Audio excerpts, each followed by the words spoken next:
večer.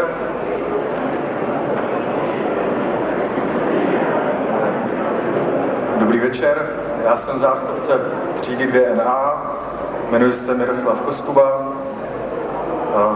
Teďka pár slov k naší třídě.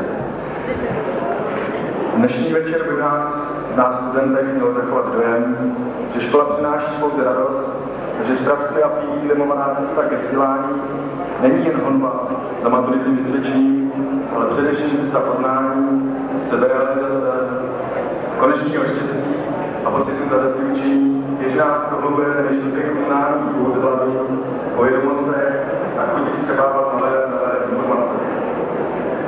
Věřím, že na školu budeme vzpomínat všichni dobré, ať máme mnoho práce ještě před sebou a nejtěžší zkouška, která věří, jak pilní, s jakým zájemem se připravili na hodiny, také teprve přijde a rád si nám milostivně rozhodne o našich kvalitách.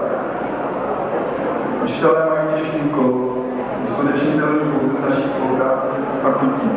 Proto bych chtěl za sebe a za celou třídu poděkovat učitelům, kteří se podílí na zkvalitňování naší šedé kůry mozkové. Přesností kontaktu s námi, ale zájem a starost se určitě zanedbat nedají. Další poděkování je Marii Hovorkové, jenž s námi tráví hodiny účetnictví a podnikové ekonomiky.